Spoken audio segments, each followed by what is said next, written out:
प्रस्तुत काल आपण अध्याय क्रमांक 9 ग्रंथराज ज्ञानेश्वरी अध्याय 9 आणि श्लोक क्रमांक 33 संपला होता व वी क्रमांक कितीला थांबलो होतो आपण 516ला.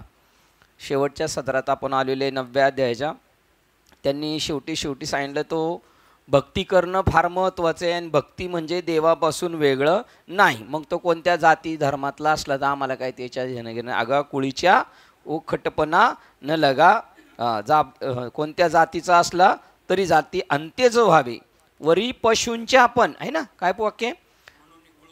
हां, कुळ उत्तमाची काही गरज नाही ते म्हणतात. मग तो दैत्याच्या कुळातला असला तरी चालेल.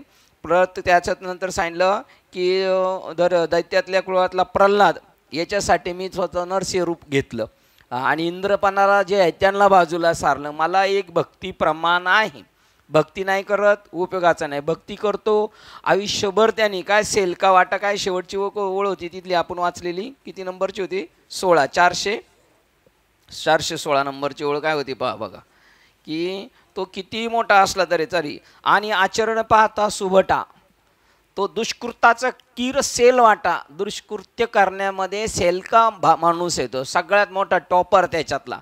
परी जीवित वेचिली चोहटा भक्तीची या शेवटच्या क्षणाला जरी त्याने भक्तीला पदार्पण केलं भक्ती क्षेत्रात तरी त्याला मोक्ष आहे. 1 तास उरला म्हणजे शब्दशः म्हणणे यांचं शब्दशः तुम्ही शेवटच्या कारण ते काय म्हणतात नियम असाच आहे की ते म्हणतात आगा अंतीची मती साचपणे पुढील गती म्हणून जीविततेने भक्ती देखील येशे की. शेवटी नियम असाच आहे का शेवटच्या क्षणाला ज्याला असं वाटलं मी ईश्वर स्वरूप आहे तो सुटला. शेवटपर्यंत चान्स दिलेला आहे. आणि जसे आपले जे घटना वगैरे आहेत का जेलमध्ये जरी टाकलं तर जेलला नाव दिले जेल सुधारक काय सुधारक ग्रह असं एक वाक्य ना.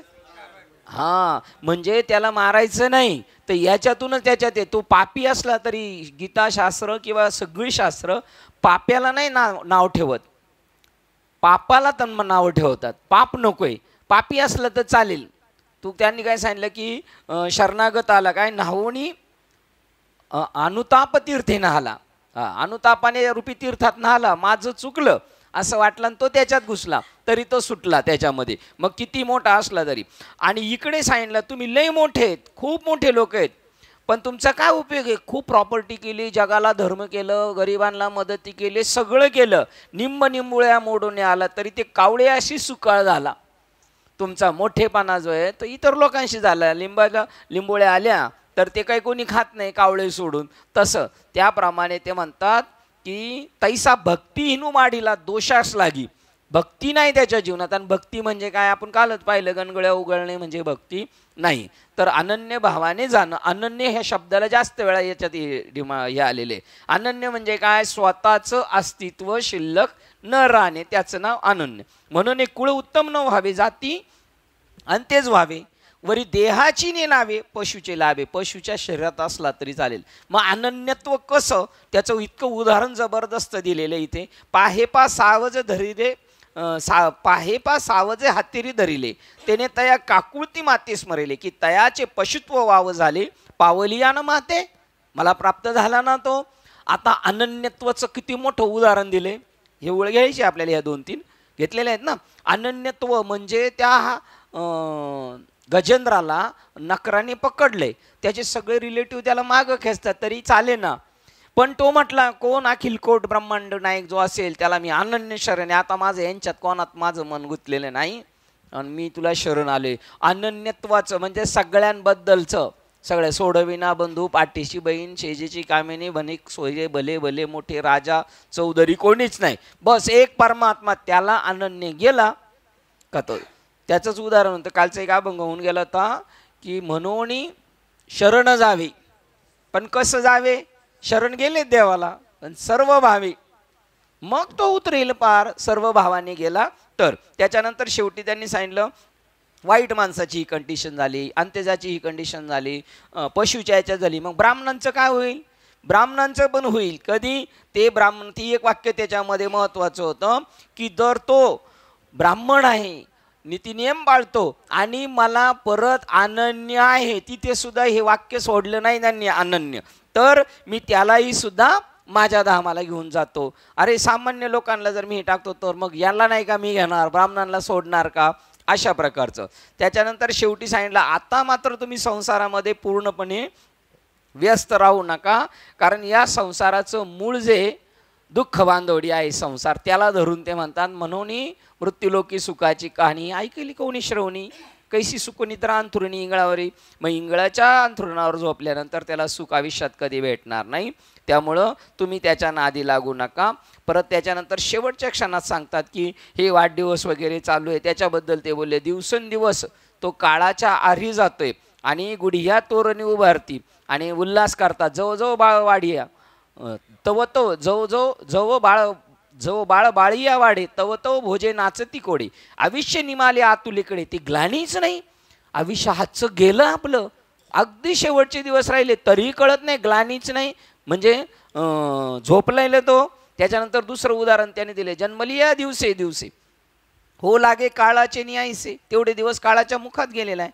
की वाढती करीती उल्हासे उभविती गुढिया, वाढदिवस साजरे करतात. आणि हा एवढ्या वर्षाचा झाला, एवढे वर्ष मेला तो. 51 साजरा करताना म्हणायचं 51 वर्ष हा मेला. आता काय उर्वरित राहिले त्याचं दिसतंय सगळं चित्र. 51 वर्षापर्यंत जर हा काय करू शकला नाही, अजून काय करू शकतोय तो, नाही ना.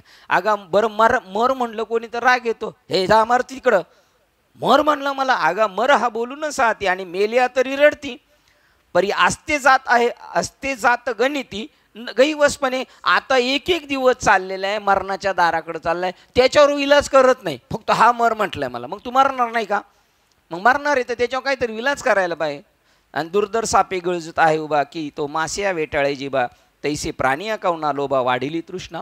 आयुष्य निघालं तरी पण त्याला असं वाटतं. एक मागे जुने कीर्तनकार बाबा सांगायचे, एक राजाने विचारलं आपली किती इस्टेट आहे? तो म्हणला 10 पिढ्या बसून खातील एवढी आहे. त्यांनी डोक्यालाच हात लावला राजाने. प्रधान म्हणलं काय झाला? तर तो म्हणले माझी 11वी पिढी काय खाली? तर ते कीर्तनकार म्हणले माती खायला 11वी पिढी. म्हणजे त्याला एवढं टेन्शन झालेली आहे. म्हणजे तू आत्ताचं बघ ना तुझं काय ते. आहा कटकटा हे उखटे ये मृत्यू लोकचे उपराटे तर अर्जुन अवचटे जरी अवचटे जन्मला अशी तू. अचानक नंबर लागलाय मनुष्य योनीला. आपल्याबरोबर करोडो जीव तर पडत होते. मला मला मला एक सण एक वायची गाडी झाली, बाकी गटाराला जाऊन मिळाली गेले. जर एकदम जवळ येऊन अशी लात बसली गेले, त्यांचा परत नंबर नाही. आणि मग मिळालेल्या गोष्टीचा काय कर, जडजोडी व्हायला निघ. हा एवढंच काम आहे काय आम्हाला? हा तेवढंच काम आहे तुला. तुला ते काम नसेल तर नंतर देऊ काम आम्ही, BMCचं काम देऊ डायरेक्ट. डुकरं बिकरं गटारं गंगा साफ करायची, हे सगळे डोंगर दर्या. जिथे BMCच्या गाड्या जात नाही तिथे ही देवाची BMC आहे. कोणती? डुकरं, आहे का नाही. जडजोडणी व्हायला निघ ये भक्तीच्या वाटेला. बघा जिया पावसी अव्यंग निज धाम माझी. परत भक्ती म्हणजे काय? परत त्यांनी परत सांगितलं, जडजोडणी वैलानिक पैलानिक आणि अव्यंग, ज्याला व्यंग नाही अशा ठिकाणी माझं निजाम आहे, त्याला तू येऊन भेट. इथपर्यंत आलो. आता 34 नंबरचा श्लोक आहे. बघा ज्ञानेश्वर महाराजांचे किती मोठे उपकार आहेत. तुम्हाला कोण म्हणलं अष्टसात्विक भाव काय आहे हे सांगायला या श्लोकामध्ये ज्ञानेश्वर महाराजांनी लिहिलेले. बाकी गीतेचा तसा त्याच्यातून काही एवढा खास सूर निघत नाही त्या श्लोकातून. मला अनन्य भावाने भज असंच त्याचा आहे. मला अनन्य भावाने भज म्हणजे मन ऐकत नाही, त्या मनाला पण मीच बनवून टाक. पण अष्टसात्विक भावाचा त्याच्यात काही तसा धागादोरा सापडत नाही. तुम्ही चिन्मयानंदांचं पहा वगैरे, परत भगवद्गीतेचं त्यांचं ते बाहेर गेली ना भगवद्गीता. हां त्या जशी आहे तशी, ती जशी आहे तशी नाही आहे, पण तिचं नाव दिलं जशी आहे तशी. असा उरपाटा कार्यक्रम आहे. आणि जशी आहे तशी त्याला गप कोपऱ्यात बसून ठेवलेलं आहे, काही बोलायचं नाही, हाताची घडी तोंडावर बोट, आहे की नाही. तर त्याप्रमाणे त्याच्यात नाही अष्टसात्विक भावाचं वर्णन. पण ज्ञानेश्वर महाराजांनी इथं दिलं म्हणून आपलं पुण्य. हे येड्यांनी नाही ऐकलं ते त्यांचं काय घेणं देणं नाही आपलं. आपण नसतो ऐकलं, आपल्याला बाबांनी दाखवलं, हे बघ हे असं होतंय. आणि बाकीचे पहिलेच हे यांच्याकडे जायचं नाही, यांच्याकडे असं होतंय. असं होतं म्हणजे काय आहे ते? असं होतंय त्यांच्याकडे जायचं नाही. आपण पण म्हणलो असतो नाही जायचं, पण यांनी आपल्याला दाखवलं. हे बघ ज्ञानेश्वरीत लिहिले, संजयाला असं झालं, अर्जुनाला असं झालं, भगवान श्रीकृष्णाला असं झालं. ते याच्यामध्ये महत्त्वाचं आहे. याच्यामध्ये ह्या श्लोकामध्ये अष्टसात्विक भावाचा असा काही जागा दोरा नाही, पण ज्ञानेश्वर महाराजांनी म्हणजे एवढं उत्तुंग आणि काय त्यांची दूरदृष्टी आहे म्हणजे, कारण लोकांना पटणार नाही. पहा श्लोक क्रमांक आपण वाचतोय 34. काल आपण आलो होतो 33 516 थांबलो होतो, आता 34. माझ्या ठिकाणी ज्याचे मन आहे असा तू हो. एक मे मन आहे, मनात जे आहे ना तो कुठे बसू द्या, तो जर इथं बसला मनात जर त्याच्या दुसरा काही विषय असेल तर इकडंच त्याचं मन लागणार. सगळ्यात स्पीड मनाला आहे आणि त्या मनालाच तू आवर घालन. मन हे सुद्धा आत्माच आहे.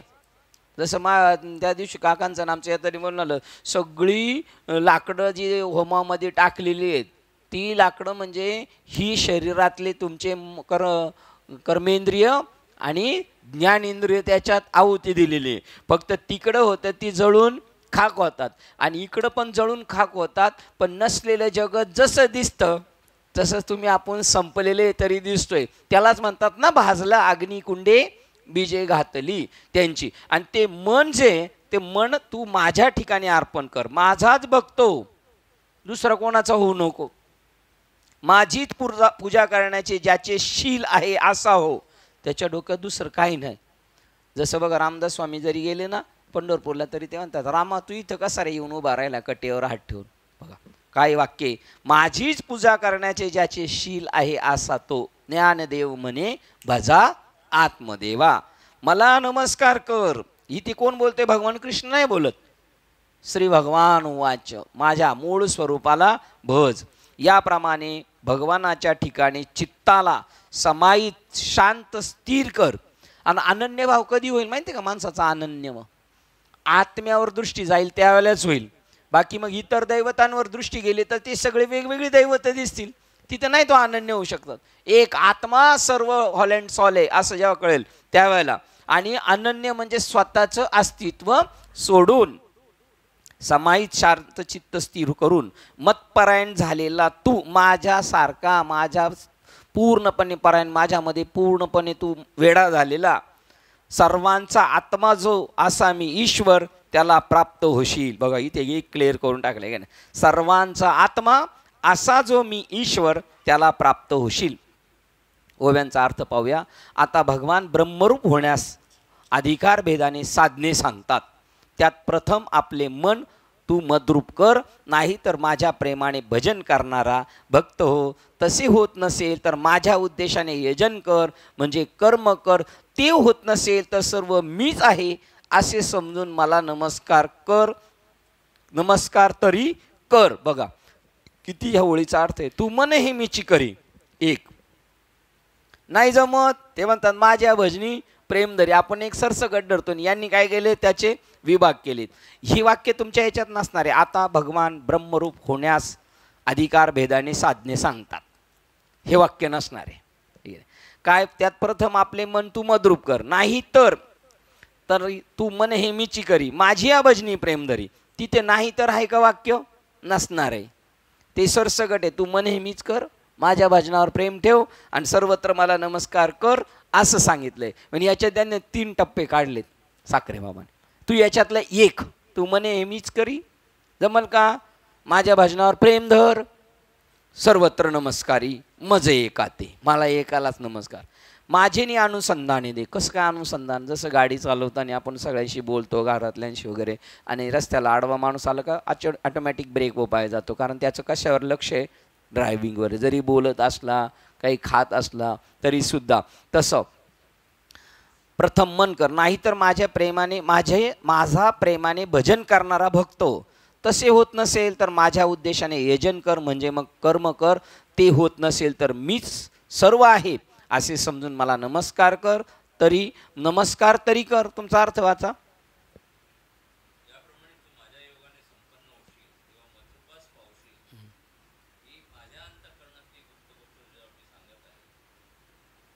सतरा नंबर 500.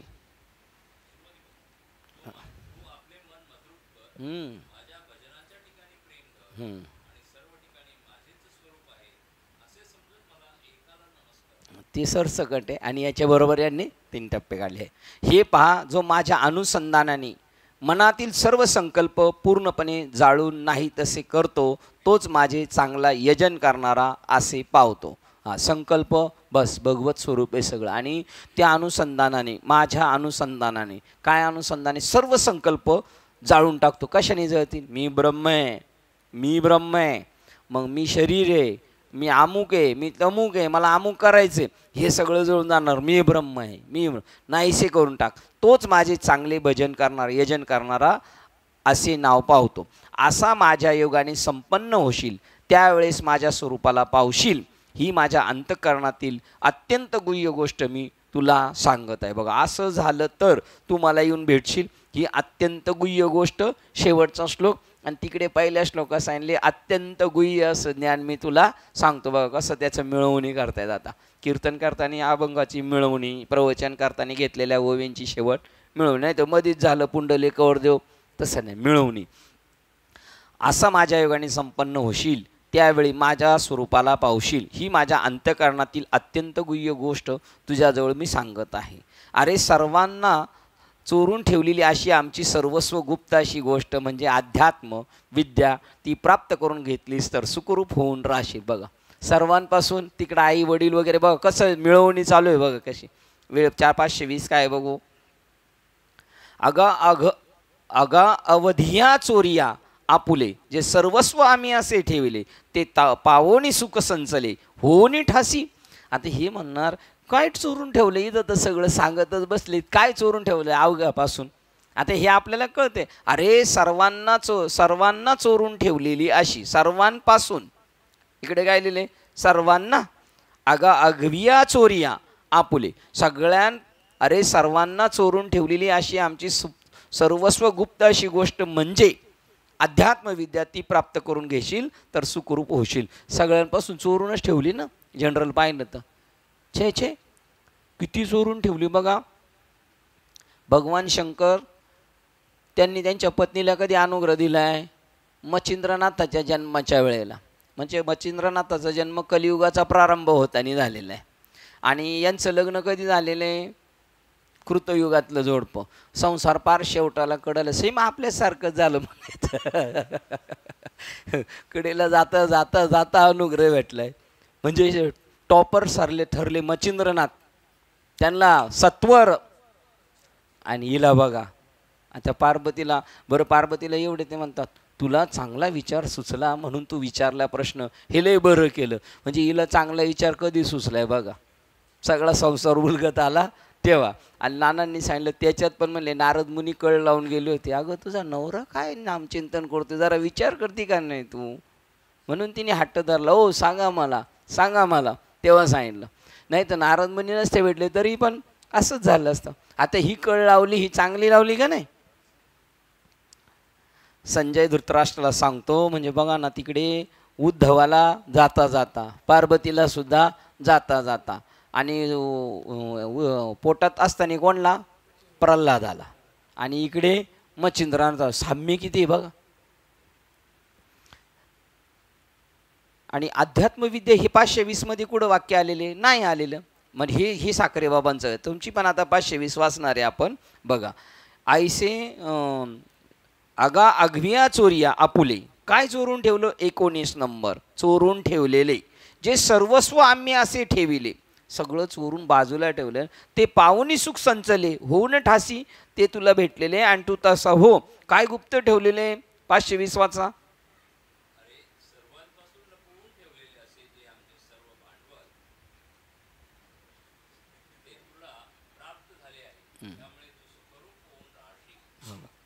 आता यांना काय कोणाला सापडलं असेल बरं, या अर्जुनाला काय सापडलं आणि यांना काय सापडलं, पण आपल्याला सापडली की नाही, काय नाही मामा, सापडली की नाही आपल्याला. मग आयसे सावळेनी परब्रह्मे, संजय धृतराष्ट्राला म्हणाला, श्यामवर्ण परब्रह्म व भक्ताची इच्छा पूर्ण करणारा कल्पवृक्ष. तुम्ही आपण जी अपेक्षा करणार ती आपली अपेक्षा पूर्ण करणार 100%. कल्पवृक्ष येतो, श्यामवर्ण परब्रह्म, भक्ताची इच्छा पूर्ण करणारा कल्पवृक्ष. कधी पण करून का कल्पना. आता आज एकादशी म्हणून नका म्हणू, पण एकादशीच्या दिवशी म्हणा गोड मेनू भेटू द्या चांगला, बिगर उपवासाचा. आज भेटला तर खाता नाही यायचा. खरोखर आहे. जसं तुम्ही अपेक्षा करा, तुम्ही बघा ना कधी कधी म्हणतो आपल्याला एखाद्याला फोन करायचा असं नंबर काढायचा आणि तेवढ्यात त्याचा समोरून फोन यायचा, हेच की नाही. मग कारण आपण बसलेले कल्पर फक्त आपण काय करायचं, नकारात्मक विचार नाही करायचे. ते याचं त्याचं पण वर्णन दिलं, कल्पवृक्षाच्या झाडाखाली बसलाय आणि माझी झोळी फाटली नाही तर बरं होईल आणि सारख्या गाठी मारतोय. ते मग तो म्हणाल मी अजून 2 गाठी मारायला मदत करतो तुला, आहे की नाही.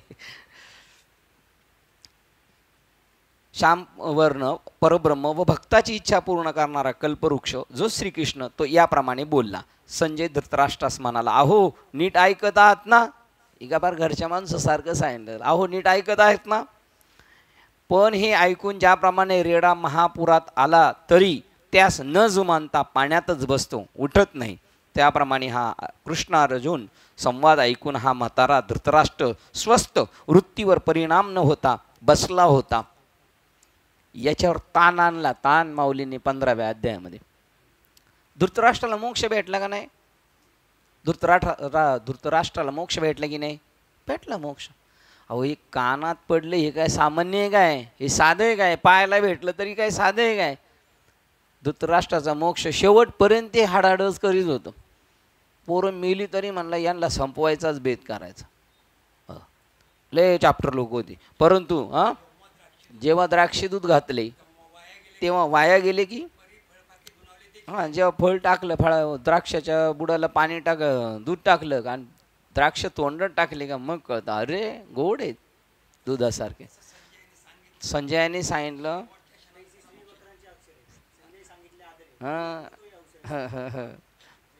अवसरी उदार सुखिया झाला. अवसरी काही काळाने त्याला मोक्ष भेटला. कसं पडले नाम त्याच्या कानात. ते म्हणत होता काय घ्यायचंय मला अनुग्रह, तो नको म्हणत होता तरी बळ अनुग्रह त्याला भेटला. कारण तिकडं सांगितलेली इत्युंभूत घटना इकडे त्याला ऐकायला भेटत होतं. ते इकडं अवस्था झाली त्याला तिकडं अवस्था ऐकायला भेटत होती आणि त्याच्यामुळं त्याचा उद्धार झाला धृतराष्ट्राचा. इथे मात्र ते म्हणतात 18व्या अध्यायात सांगितलं ना मी 15व्या अध्यायात, त्यावेळी संजय मान डोलून आपल्याशीच म्हणाला, आहा हा डबल उद्गाराचं काय भगवत मुखातून अमृताचा वर्षाव झाला हा. परंतु हा दुर्दैवी धृतराष्ट्र येथेच असूनही शेजारच्या गावात गेल्यासारखा आहे. अशी आहेत ना किती लोक.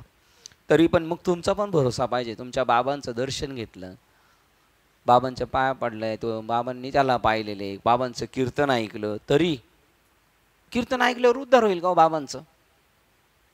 का नामच घेतल्यावर होईल? नाम घेतल्यावर होईल का कीर्तन ऐकल्यावर पण होईल? हां काय म्हणतो बाळा? कीर्तन ऐकल्यावर होईल ना, असं आहे. तुम्ही म्हणता नाम घेतल्यावर होईल, ते बरोबर आहे. कीर्तन ऐकल्यावर होईल. तुमचं काय म्हणणं आहे मान्यवर? मान्यवर हाताची घडी तोंड बोट यांनी नव्हती तर घातली लगेच.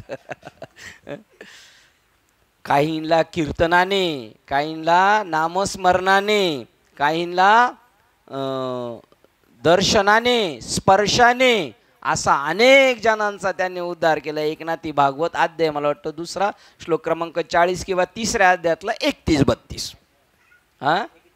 एके तारिले कीर्तने, ह्या दर्शने स्पर्शने नामस्मरणे, असं त्या गावातून गेले तरी हे पटन काय आपल्याला? कीर्तन ऐकलं तरी 100% कोणाचं ऐकतंय तो? त्याचं दैव आज कर्णाला माळ घातली असं वाक्य आलेले. माझं दैव फळाला आलं आणि माझ्या ह्या कानांना त्या यांनी माळ घातली श्रवण इंद्रियांनी येऊन. अरे वरलं त्यांनी मला. किंवा आले होते समजा आपल्यासाठी बाबा गावाला, तर ते 3रा म्हणायला लागला मरायच्या वेळेला, सहज ब्रह्मरसाचे पारणे अरुणबाबासाठी केले होते नारायणीने, आपण सगळे त्यावेळेला प्राप्त झालो ना, आपल्याला ती गोष्ट भेटली. एवढंही झालं पाहिजे ना आपण.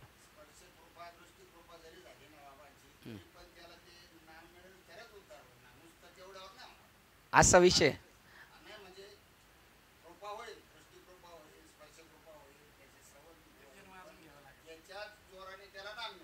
नाम आणि बाहेर असलं तर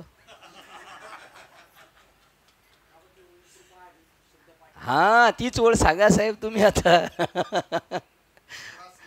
पुढे स्नेहा पाझरे माग चालत ती अक्षरे, शब्द पाठी अवतरे कृपा आधी. मग शब्द म्हणायला आहे, त्याच्या कानाला कसं काय, बहिऱ्याला कसं काय अनुग्रह देऊ शकतो तो मी?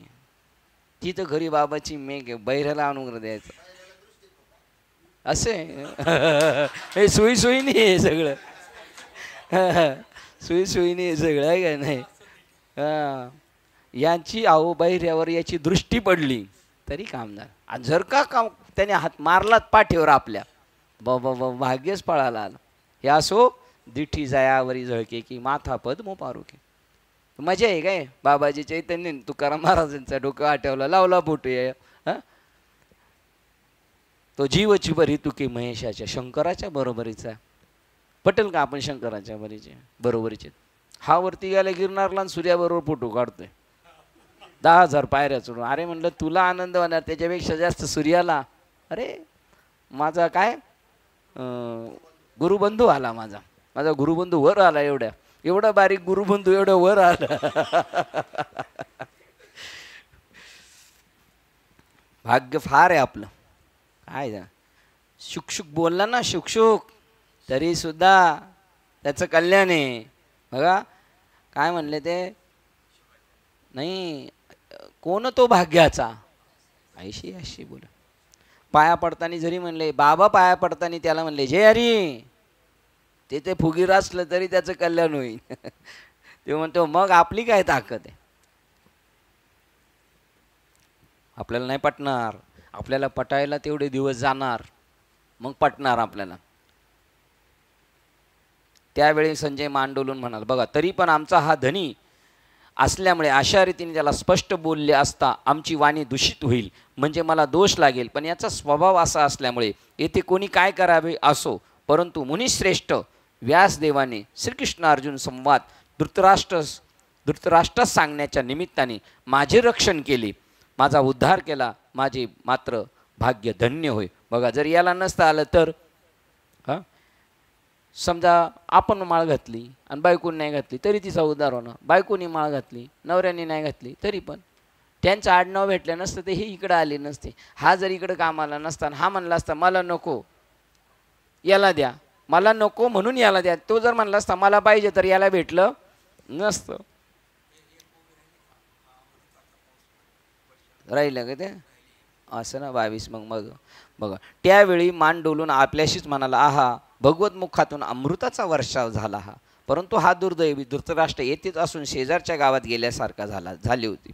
तरी पण हा आमचा धनी असल्यामुळे त्याच्यासाठीच म्हणलो तर ऐकायचा नाही, तरी पण हा आमचा धनी असल्यामुळे अशा रीतीने त्याला स्पष्ट बोललो असता आमची वाणी दूषित होईल, म्हणजे मला दोष लागेल. पण याचा स्वभाव असा असल्यामुळे येथे कोणी काय करावे असो, परंतु मुनिश्रेष्ठ व्यासदेवांनी श्रीकृष्ण अर्जुन संवाद धृतराष्ट्रास सांगण्याच्या निमित्ताने माझे रक्षण केले, माझा उद्धार केला, माझे मात्र भाग्य धन्य धन्य होय. ज्ञानेश्वर महाराज संजयाची स्थिती सांगतात. संजय इतके मनाचा निश्चय करून काय झालं, संजय इतका मनाचा निश्चय करून मोठ्या सायासाने बोलत असता अष्टसात्विक भाव उत्पन्न होऊन त्यास त्यांनी आपल्या अधीन करून घेतले की तो त्यास आवरेना. श्लोकात आहे काही त्याच्यातून काही धागादोरा निघतोय अष्टसात्विक भावाचा? नाही निघत. नाही निघत, त्याच्यात काहीच नाही निघत.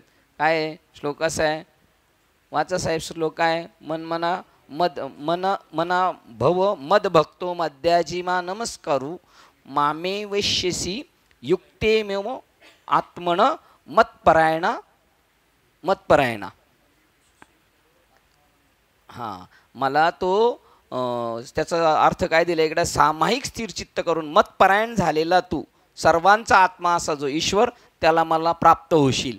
पण प्राप्त होशील असा अनन्य भावाने आलं, पण मध्ये काय स्टेप होईल त्याची लक्षणं ते इथं सांगितलेले. अष्टसात्विक भाव उत्पन्न होऊन त्यास त्यांनी असे आपल्या अधीन करून घेतले की तो त्याला आवरेना. ते अष्टसात्विक भाव असे त्या श्रीकृष्ण अर्जुन संवादामध्ये चित्त चकित झाले. बघा संवाद झालाय त्यांचा, त्या संवादामध्ये त्याला एवढं झालेलं, संवादामध्ये चित्त चकित झाले व स्थिर होऊन आटावयास लागले. चित्त आटायला लागले, वाणी जागच्या जागी स्तब्ध राहिली आणि अंगात अंगरखा घातल्यासारखे नखशिकांत रोमांच उभे राहिले. काल बघा यांनी स्टेटसला याला टाकलं होतं जे आपल्या जय हरी ग्रुपला, हरेराम हरिकृष्णवाल्या बाबांचं अष्टसात्विक भावाचं. त्याच्यामध्ये 8ही भाव सांगितले. त्यांनी सांगितलं हे कोणालाही होत नाही. हे लय वाक्य महत्वाचं आहे. ज्याचं देवाशी तादात्म्य झालंय, ज्याचा देवाशी संबंध जोडलेला आहे, जो ईश्वर स्वरूप झालेला आहे, त्यालाच होतं, इतरांना होत नाही. एखाद्याला असं होतं. हे बजावून सांगितलं. आणि 8ही भाव त्यांनी सांगितले. जागच्या जागी स्तब्ध राहिली, वाणी जागच्या जागी स्तब्ध राहिली. आणि अंगात अंगरखा घातल्यासारखे नखशिकांत रोमांच उभे राहिले. अंगावर असणारे आपले सगळे रोमरंध्र असे ताट अंगावर काटा आल्यासारखे उभे राहिले. डोळे अर्धवट उघडलेले राहून त्यातून आनंद अश्रू वाहू लागले व अंतर्यामी होणाऱ्या सुखाच्या लाटांच्या वेगामुळे बाहेरून त्याचे अंगास कंप सुटला. मग बघा किती वर्षाच्या संप्रदायाच्या परंपरा आहेत. ऐकतात ज्यांच्या संप्रदायाच्या परंपरा आहेत त्यांना असं जर एखाद्याला कीर्तनात झालं, हे काय याला झालं, आणि पारायणे 700 झाली त्यांची, हे काय झाले यांना. सुन मंडल में घर किया वाजे शब्द रसाळ, हां, रोम रोम दीपक भया मग प्रगटे दीन दयाळ. आपल्या शरीरामध्ये ते भाव प्रगट होतात. रोमारोमातून भजन होतं. सर्व रोमरंध्रातून बघा अंगाला कंप सुटला. हे असं होत नाही म्हणले कोणाला आजपर्यंत झालं नाही. आणि काहींचे तो विचार वेगळे, झालं तर चालेल आम्हाला माहिती आहे, पण कीर्तनात नाही झालं पाहिजे, कुठं नाही झाले पाहिजे. सर्व रोमरंध्रातून निर्मळ घामाचे बारीक कण उद्भवल्यामुळे मोत्याची जाळीच घातली आहे की काय असा त्याला तो भासू लागला. अशी गाळून पर्क्युलेशन होऊन आलं ना घाम बाहेर, ते बॉडी पूर्ण गरम होऊन मग ते असे थेंब थेंब राहिले. तर असं वाटलं जाळीदार अंगरखा घातलाय की काय त्याने. असे या महासुखाच्या प्रेमाने जीवदशेची आटणी होऊ लागली. हे काय आहे, असे या महासुखाचा, महासुख आणि त्या महासुखाच्या प्रेमाने जीवदशेची आटणी होऊ पाहते. तोच व्यासांनी युद्ध वृत्तांत सांगण्याची केलेली आज्ञा ती आटणी होऊ देईना. परत त्याला सावध केलं, कारण पुढचा कार्यक्रम त्याला सांगायचा आहे सगळा. इतक्यात श्रीकृष्ण अर्जुनाच्या संवादाचे बोलणे घोघो करीत येऊन संजयाच्या कानी पडताच त्या बोलण्याने संजयाच्या देहस्मृतीचा वापसा केला. कंसात तो देह भानावर येऊन आपल्याकडे सोपवलेले काम करण्यास तयार झाला. पण त्यावेळेला देहभानावर नव्हता, देहस्मृती त्याची विसरली होती आणि तुकोबरायची होत नव्हती. म्हणून ते देवाला प्रार्थना करतात, देवा ताईसे करी उपकार, देहाचा विसर पाडीमच. आणि जर देहाचा विसर नाही पडला आणि भक्ती बी करतोय देहाच्या बुद्धीवर ठाम आहे, तर म्हणतात देह मी वाटे जाणारा तो जाणावा आत्महत्यारा. त्याने आत्म्याचा नाश केला. ज्याला शेवटपर्यंत मरेपर्यंत वाटतं आपण देह आहे समजायचं, आणि आत्मघात केला, आत्म्याचा आत्महत्या केली त्याने स्वतः. मग लगलीच डोळ्यातील आनंदाश्रू त्याने पुसले व सर्वांगास आलेला घाम पुसून धृतराष्ट्राला म्हणाला, महाराज ऐका, लक्ष द्या.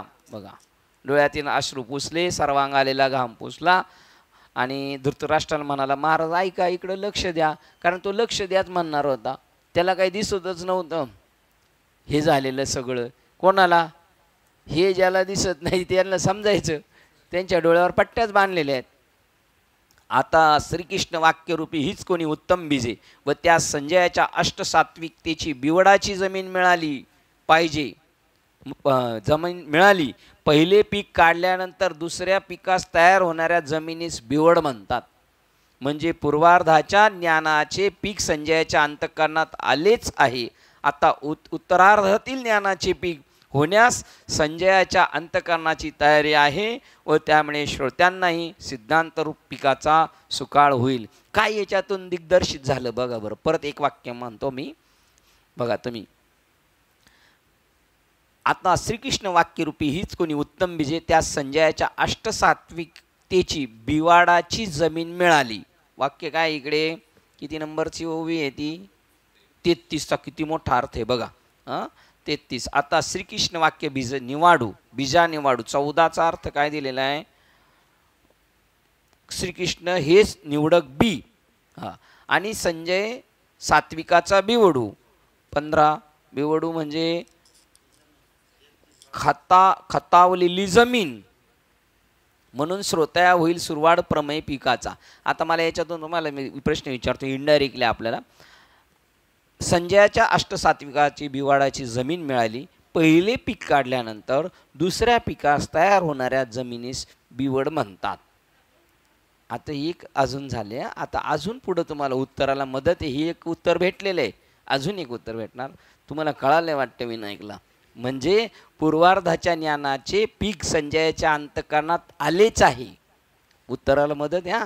आणि आता उत्तरार्धातील ज्ञानाचे पीक होण्यास संजयाच्या अंतःकरणाची तयारी आहे व त्यामुळे श्रोत्यांनी सिद्धांतरूप पिकाचा सुकाळ होईल. काय झालं दिग्दर्शक?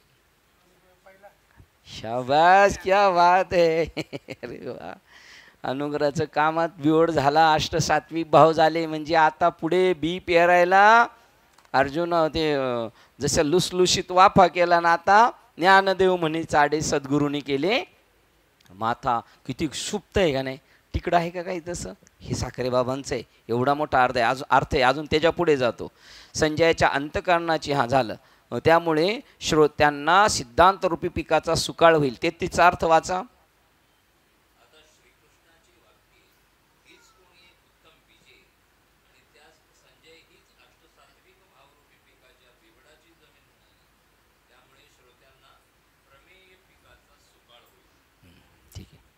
त्यांनी मांडले, पण जरा यांनी विस्तीर्ण स्वरूपात टाकलं. विस्तीर्ण हे की नाही. अहो किंचितसे अवधान द्याल. बघा आता जुळतं तरी अवधान एक वार दिजे. त्याचा एंड सेकंड लास्ट ओळीमध्ये. अहो किंचितसे अवधान द्याल तर एवढ्याने आनंदरूपी राशीवर बसाल तरी अवधान ऐकले दिजे. या प्रथम ओबीचा उपसंहार इथं झालाय. कारण श्रवणेंद्रियास दैवाने माळ घातली आहे. धन्य आहे त्या श्रवणेंद्रियांचे. इथं ओळवती होती मागाची म्हणलं आपण चौथी. अहो आळूमाळू अवधान द्यावे, ए तुलने आनंदाच्या राशीवर बैसावे. बाप श्रवणेंद्रिया दैवे घातली माळ. ही ओळ आहे आपल्याकडे, तिकडं नाही. घ्या. मनोनी विभूतीचा ठाव अर्जुना दाविल सिद्धांताचा रावतो. ऐका म्हणे ज्ञानदेव निवृत्तीचा. आणि आता पुढे शेवटची ओळ सांगतात का पुढच्या याच्यात अध्यायात काय सांगणार आहे म्हणून बघा. इथे त्यांनी अवधान. तिकडे काय चौथीचा अर्थ काय दिलाय साहेब?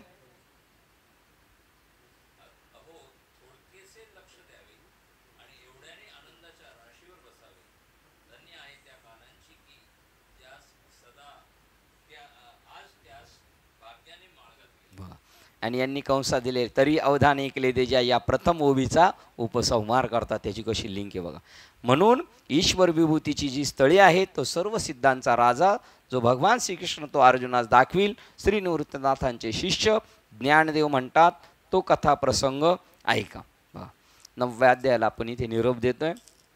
10व्या अध्यायात काय विषय आहे त्याचं? हां ते तिची घ्यायची ना, 34 नाही घ्यायची. हां 34 घ्यायची, सॉरी. हां ते सगळेच घ्यायचे. 33 ते द्रुत हे तर पहिल्या वरच्या घेतलेले आहेत अष्टसात्विक भावाच्या, त्याच्यातले घ्यायचे. 33 आणि 34 घ्यायचे बरोबर. बोलता बोलता 9व्या अध्यायाला आपण निरोप दिला. अर्ध आपण रान गाठलेले असं म्हणायला ओळ्याचे असते. चला देवाजीचे आले म्हणा. आणि त्यांनी शेवटच्या ओळीत काय सांगितलं? 10व्या अध्यायाचा विषय काय आहे म्हणून, हे की नाही. ग्रंथराज ज्ञानेश्वरी अध्याय 10वा आणि विभूती योग या अध्यायाचं नाव आहे. अजून याच्यामध्ये तुम्हाला सांगतो गीतेच्यात आणि याच्यात जेवढे भागवतमध्ये भगवान श्रीकृष्णाच्या मुखातले श्लोक आहेत आणि याच्यामध्ये पण भगवान श्रीकृष्णाचे श्लोक, पण त्याच्या स्टार्ट आणि एंड करताना हे लोक एक्स्ट्रा टाकतात. श्लोकामध्ये तर टाकतात पण सुरुवातीला सुद्धा गुरुमात्म्य म्हणजे आत्म्याचाच बोध देतात. हे गुरुचं महात्म्य, देवाचं महात्म्य का आपले, हे पण आपल्याला तपासावं लागेल. हे आपलं आयुष्य गेले याच्यामध्ये हे गुरूंचं महात्म्य सांगता सांगता. आणि त्यांनी मी म्हणले बरोबर आहे, तुम्ही बोलता तसंच बरोबर आहे.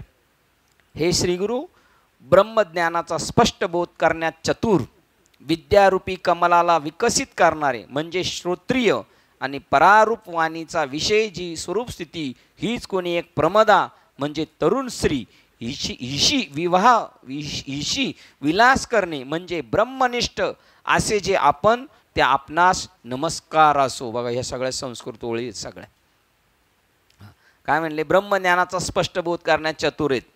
विद्यारूपी कमलाला विकसित करणारे, म्हणजे ज्याने विद्या घेतली त्याचं कमल असं ओपन होणार आहे. श्रोत्रिय आहे तुम्ही, प्रत्येक त्याच्या शंकेचं निरासन करणार आहेत.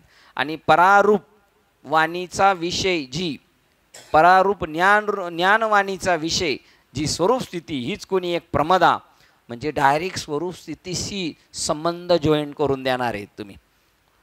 विषय जी स्वरूप स्थिती हीच कोणी एक प्रमदा, म्हणजे तरुण श्री हिशी विलास करणारे, म्हणजे ब्रह्मनिष्ठ असे जे आपण त्या आपणास माझा नमस्कार असो. म्हणजे त्या स्वरूप स्थितीचा आपल्याला स्वतःला अनुभूती. आज बलभीम बाबांचा काय पुण्यतिथी का वाढदिवस काय जन्मदिवस आहे आज काहीतरी बलभीम बाबाचा. ग्रुपला इतरला मी काहीतरी ऐकल्यासारखं दिलं.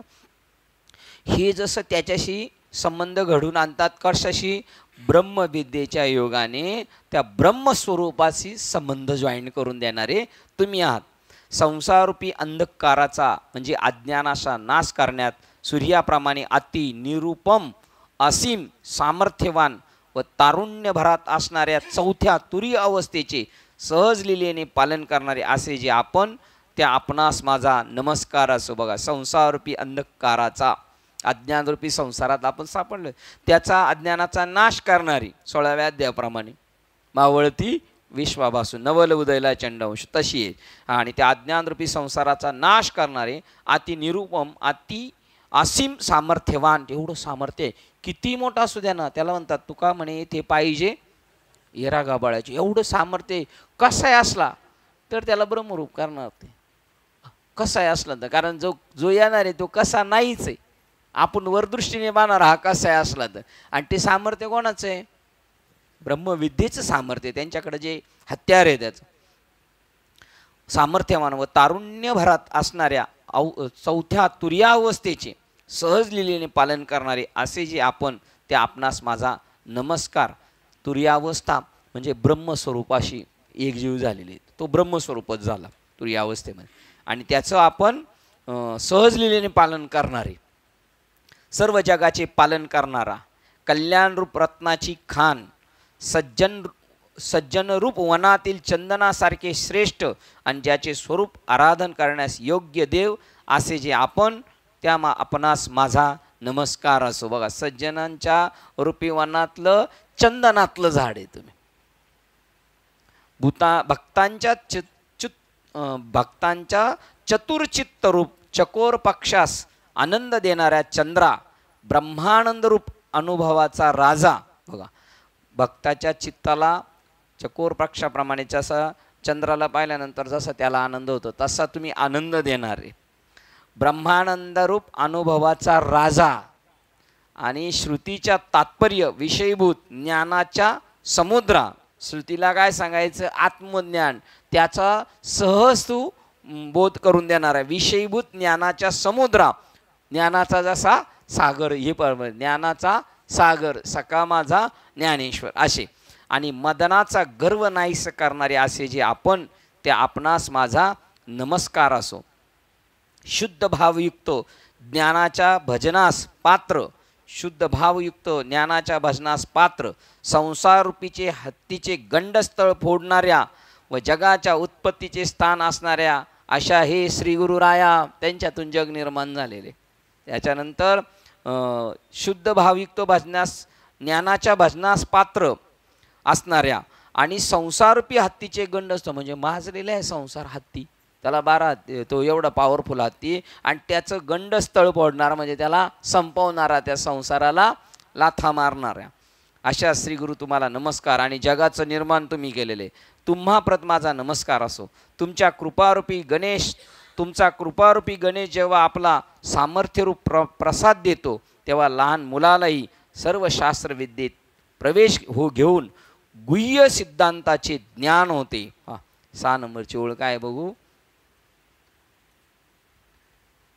तुमचा अनुग्रह गणेशू जय दे आपुला सौरसू तै सरस्वती प्रवेशू बाळकाई हाती. तुमच्या जर आत्मरूपी गणेशानं, तुमचा अनुग्रह गणेशू, तुमच्या अनुग्रहरूपी गणेशाने, वाक्य बघा इतकी, तुमची कृपारूपी गणेश जेव्हा, काय ओळ बघा आता, अनुग्रहाला काय शब्द दिलेला इकडे? गणेश. तुमचा कृपारूपी गणेश, इकडे तुमचा अनुग्रह गणेशू जय दे आपुला सौरसू. म्हणजे इकडं त्या लोकांना वाटलं आपला त्यांचा कृपारूपी गणेशू अनुग्रही नाही, तो अनुग्रहरूपी गणेशू.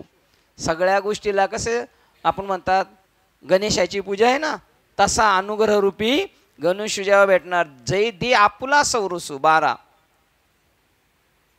प्रसाद तै सारस्वती प्रवेशू बाळकाई हाती.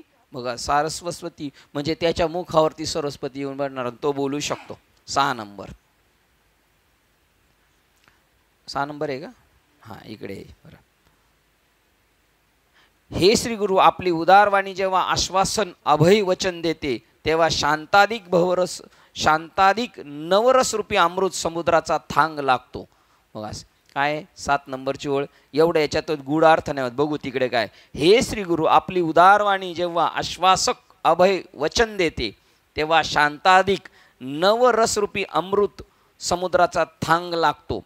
हे श्री गुरु आपली उदारवाणी जेव्हा आश्वासक अभयवचन देते, काय सर्व धर्मानी परिदेश मी तुझा उद्धार करील असं अभयवचन देतात. दिलेले अभय अक्षय दानगा.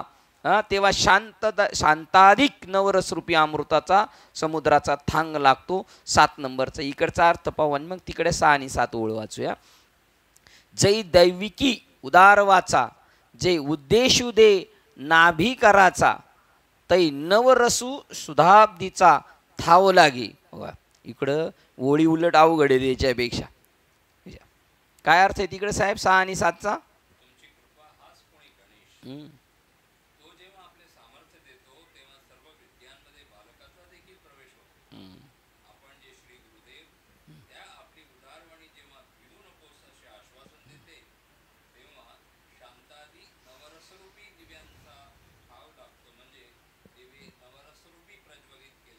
बरोबर.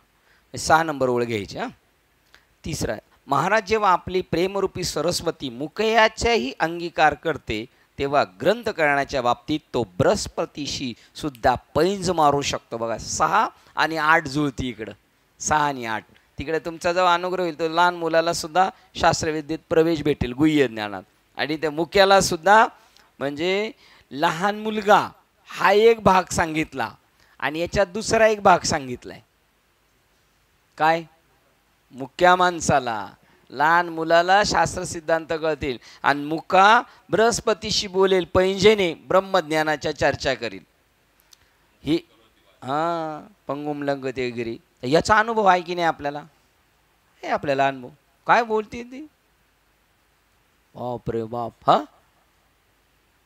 हे असो फार तर काय, परंतु ज्यावर आपली कृपादृष्टी पडते व ज्याच्या मस्तकावर आपल्या कृपेने वरदहस्त ठेवला जातो, तो जीवच खरा, तरी पण तो महेशाच्या साम्यतेला पावतो. तो दिसायला जीव आहे परंतु मात्र तो परमात्माच हे असो दिठी जयावरी जय के तो जीवची परी. बघा तो जीवच आहे पण तरी सुद्धा भगवान शंकराच्या योग्यतेचा आहे. एवढा ज्या गुरुकृपेचा महिमा आहे, तिचे वर्णन मी कोणाच्या वाचेने बलाने, कोणाच्या वाचेच्या बलाने करू शकेल? कारण सूर्याच्या अंगास घासून स्वच्छ करण्याची आवश्यकता आहे काय? 10 नंबरची काय ओळे. एवढे जे महिमेचे करणे ते वाचाबळे वानुकी मी कवणे, का सूर्याची अंगा उठणे लागत असे घ्यायला पाहिजे का नको? बस झालं ठीक आहे. कल्पतरूला फलद्रुपतेसाठी फुले येण्याची काय जरुरी आहे? कारण तो सर्वदा फलद्रुपच आहे. क्षीरसागराला कशाने पाहुचार करावा? कापराला दुसऱ्या कशाचा सुवास देऊन सुगंधित करावे? चंदनाला कशाची उटी लावावी? अमृताला कसे शिजवावे? गगनापेक्षा काहीसा उंच मांडव करावा? हे कसे घडून येणार? त्याप्रमाणे श्रीगुरूचा महिमा आकलन करणारे साधन कोठे आहे हे समजून मी गुरूंना मुकाट्याने स्वस्थ राहून नमस्कार केला. तेरा काय तैसे गुरुचे महिमान आकळेले ते कसे साधन. बस 13 नंबर घ्यायचे. जर बुद्धिसंपन्नतेच्या जोरावर श्रीगुरूच्या सामर्थ्याचे यथार्थ वर्णन करू म्हटले तर ते माझे करणे मोत्याला अभ्रकाचे पूट देण्यासारखे होईल. वर्णन करू शकत नाही. आज यांनी मला एक पाठवलं होतं. कोणतं पाठवलं तो तुम्ही बघून सांगणार काय? बरं त्याच्यामध्ये सांगितलं की तुम्ही ब्रह्मज्ञानी जरी झाले पूर्ण तर सगळ्या जगतात तुम्ही अद्वैत पाहू शकता, पण गुरुजीत नाही पाहायचं, असं यांनी म्हटलंय. आणि अमृतानुभवामध्ये ज्ञानेश्वर महाराज म्हणतात, जर का तुम्ही गुरुजीत द्वैत पाहिलं तर गुरुजी धडाधड शिवाय देणार तुम्हाला. बघा दुसऱ्या प्रकरणातला 28 नंबरचा. आणि याच्यामध्ये शेवटचे 3 श्लोक आहेत, 84, 85, 86, 87, 4 श्लोक. त्याच्यात त्यांनी सांगितलं तुम्ही तिथं नाही करायचं. तसंही ते म्हणतात, मी जर त्यांचं वर्णन करायला गेलो तर काय होणार, ते म्हणले माझे मोत्याला अभ्रकाचे पूट देण्यासारखे होईल, किंवा 15.5च्या दराच्या 52 कशी उत्तम सोन्यावर रुपयाचा मुलामा द्यावा, त्याप्रमाणे श्री गुरूंची स्तुती करू लागले असता तसलाच प्रकार होईल. म्हणून श्री गुरुच्या चरणी लीन होऊन काही न बोलता त्यांच्या पदी मस्तक ठेवणे हे बरे. त्यांचं वर्णन करायला गेलो तर त्यांना शिव्या दिल्यासारखं होतं, असं पण होतं. आणि त्यांना तर द्वैताची लय चीड राग, ते बोलायचं नाही म्हणतात. 15.5 जै प्रज्ञेची आथिलेपणे 14, 15 पण घ्यायचे. ज्ञानेश्वर महाराज म्हणाले, हे स्वामी, तुम्ही माझ्याकडे मोठ्या प्रेमाने आत्मत्वपूर्ण अशा कृपादृष्टीने पाहिले, त्यामुळे कृष्ण अर्जुन रूपी संवाद रूपी संगमात मी प्रयाग येथील जणू वट वृक्षच झालो आहे. 16 बघा. मग म्हणितले जे स्वामी, भले तेनी ममत्व देखील तुम्ही, म्हणून कृष्ण अर्जुन संगमी प्रयाग वटी झालो मी. बघा प्रयागाला जसं श्रीकृष्णाचं दर्शन होतं माधवाचं, तसं मी तिथे त्या प्रयाग रूपे याच्यामध्ये काय झालं, ज्ञानेश्वर महाराज म्हणतात स्वतः, तुमच्या कृपेमुळं मी सुद्धा तिथला वटवृक्ष झालो, मला पण त्या संगमामध्ये स्नान करण्याचा योग आला आणि ते प्रसंगसुद्धा पाहण्याचा योग आला उंचावरून. पूर्वी मला दूध दे हवे असे, पूर्वी मला दूध हवे असे उपमन्यूने विनवल्यावरून शंकराने ज्याप्रमाणे सर्वस्व क्षीरसमुद्राची वाटी करून क्षीरसमुद्राची वाटी करून त्या उपमन्यू पुढे ठेवली, किंवा ध्रुव रुसला असता त्याला आढळ पदाचा खाऊ देऊन वैकुंठादी श्री विष्णूंनी त्याची कौतुकाने समजूत घातली. त्याप्रमाणे ब्रह्मविद्येमध्ये श्रेष्ठ व सकल शास्त्राचे विश्रांती स्थान असणारी अशी जी अध्यात्मविद्यारूपी भगवद्गीता ती मी प्राकृत व विरूपाने वर्णन करावी असे मला श्री गुरूंनी केले. बघा तैसी जी ब्रह्मविद्या राहो सकळ शास्त्राचा विसवता ठाव, ती भगवद्गीता वो ये गो केले ऐसे. 19 नंबरची ओळ घेण्यासारखी आहे का? काय घेण्यासारखी आहे? मी पुन्हा मागे जातो. त्याप्रमाणे ब्रह्मविद्येमध्ये श्रेष्ठ व सकल शास्त्राचे विश्रांती स्थान असणारी जी ही अध्यात्मविद्यारूपी भगवद्गीता ती मी प्राकृत वविरूपाने वर्णन करावी असे मला श्री गुरूंनी केले. काय याच्यामध्ये ह्या ओवीमध्ये काय आहे? हा मामी बरोबर बोलल्या, ब्रह्मविद्या आहे भगवद्गीतेमध्ये. आणि ती ब्रह्मविद्या मी मराठीत ओपन केलं, आणि ती ब्रह्मविद्या काय नाही म्हणले, ब्रह्मविद्या वगैरे काय नाही. बघा कसा उरपाट अभ्यास चालू आहे. तैसी ही ब्रह्मविद्या राहो, सगळ्या ब्रह्मविद्यामधली राजा आहे. 10व्या अध्यायात पण ते सांगतात, जे 11व्या अध्यायात 3 नंबर अर्थ दिलाय गीता. बघा यांनी अर्थ काय दिलाय, गीता. तैसी ब्रह्मविद्या राहो म्हणजे गीता, एवढाच अर्थ दिलाय. सकळ शास्त्राचा विसवता ठाव, सगळी शास्त्र जिथे विसाव्याला येतात विश्रांती स्थान, ते भगवद्गीता ओविये गावो ऐसे केले. इकडं उलट अर्थ त्यांनी व्यवस्थित दिलेले बघा. त्याप्रमाणे ब्रह्मविद्येमध्ये श्रेष्ठ सकल शास्त्राचे विश्रांती स्थान ब्रह्मविद्ये राव, आणि इथं फक्त भगवद्गीता नाव दिलेले, गीता नाव लिहिले. अशी जी अध्यात्मविद्यारूपी गीता. आणि त्यांचं पण बरोबर आहे. गीता का दिलेली तर गीता उपदेशली पार्वतीला भगवान शंभूने, म्हणजे ब्रह्मज्ञान सांगितलं. असं डायरी ती अभंग आहे नाथबाबांचा. उपदेशली गीता सुखी केले पारताप, जन्म मरण वार्ता खुंटविली ती नाही. भगवान शंकराने जे पार्वतीला ज्ञान दिलं तिला गीता म्हणतात. अशी एक डायरीत वाक्य आहे आपल्या त्याला नाथबाबांचं प्रमाणे. 19 नंबर घ्यायची. अहो शब्दरूपी रानात हवे तितके हिंडले असता वाचा वृक्ष फलद्रूप म्हणजे मोक्षरूपी फलप्राप्ती करून देणारा झाला असल्याचे एकही अक्षर ऐकू येत नाही, पण ती वाचाच निश्चिंत फलदायी विचारांचा कल्पवृक्ष आपण केली. 20 नंबरचा काय अर्थ आहे बघा. 20 नंबर वेळी जे बोलणियाचे राणी हिंडता नायकी जे फळाली अक्षराची वार्ता परिते वाचाची केली कल्पलता विवेकाची. बघा 20 नंबरचा अर्थ वाचा साहेब.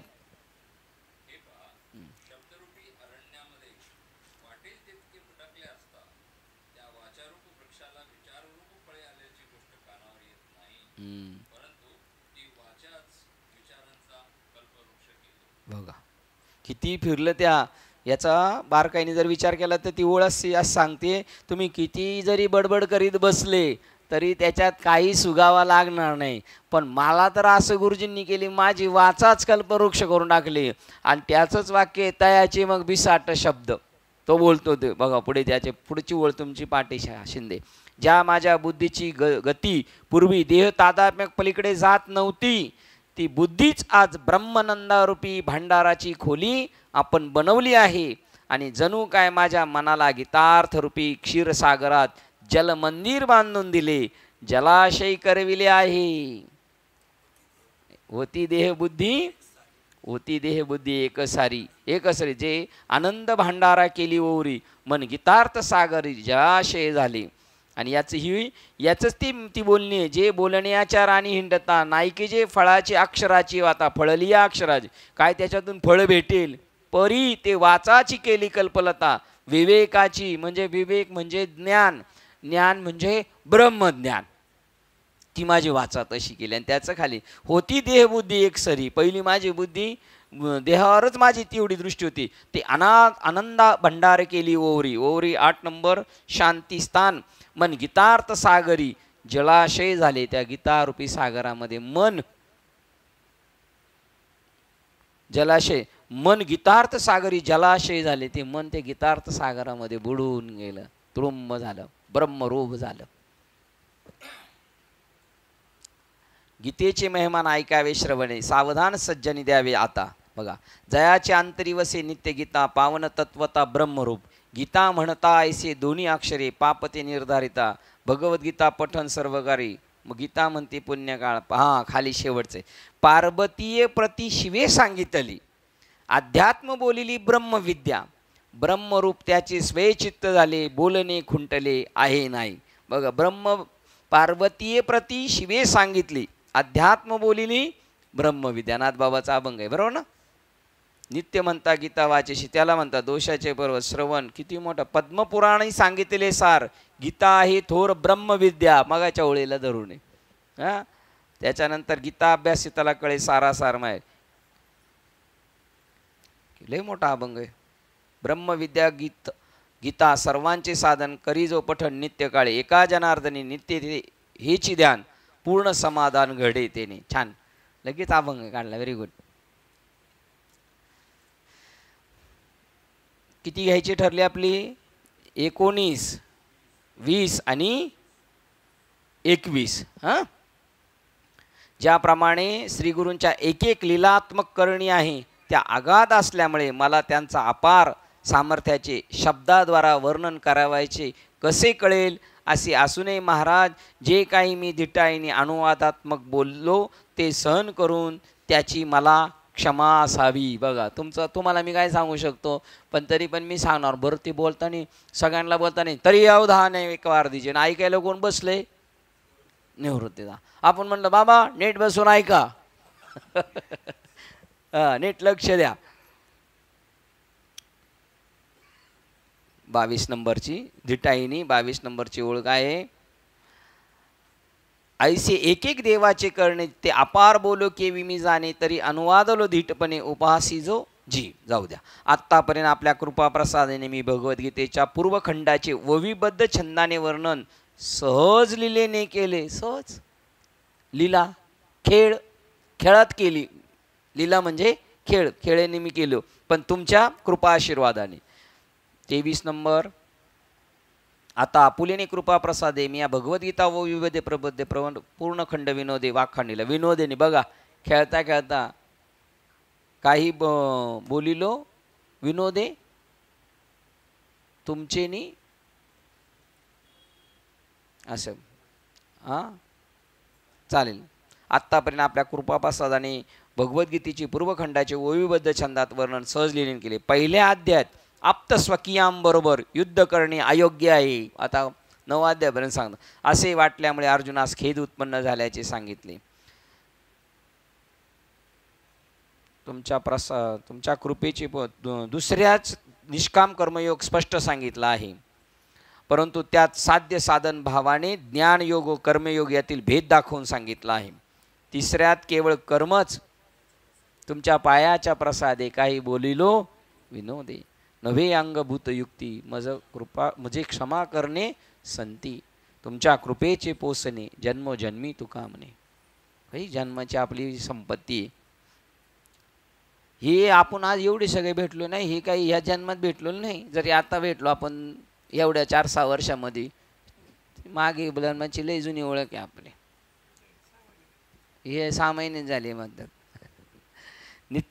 तिसऱ्यांदा केवळ कर्मच प्रतिपादन केलंय, तोच कर्मयोग. चौथ्यात ज्ञानासह प्रगट केला आहे. 5व्यात योग तत्व गूढ रूपाने सूचित केले आहे. तेच योग तत्व 6व्या अध्यायात आसनविधीपासून समाधीपर्यंत की ज्यामुळे जीवात्म्याचे ऐक्य होते ते स्पष्ट सांगितले आहे. 26 नंबर. तेची षष्टामाजी प्रगट आसना लागून स्पष्ट जीवात्मभाव एकवट होती जेणे. बघा, जीवात्मभाव त्या परमात्म्याशी एकरूप होईल असं सांगितलं. त्याप्रमाणे अष्टांग योग सिद्ध झाल्याची स्थिती व योगभ्रष्टास मिळणारी गती याविषयी सर्व सिद्धांत 6व्या अध्यायात सांगितले आहेत. नंतर 7व्यात आरंभी अपरा प्रकृतीचा उपक्रम सांगून व परिहार सांगून नंतर ईश्वराचे भजन करणाऱ्या 4 प्रकारच्या भक्तांचे वर्णन केले आहे. पुढे अर्जुनाच्या प्रश्न सप्तकाचे स्पष्टीकरण करून प्रयाणकालसिद्धी म्हणजे मरणकाली कालानुरोधाने कोणती स्थिती प्राप्त होते या प्रकारे सर्व 7 प्रश्नांची उत्तरे 8व्या अध्यायाच्या शेवटपर्यंत सांगून ते प्रश्न संपविले.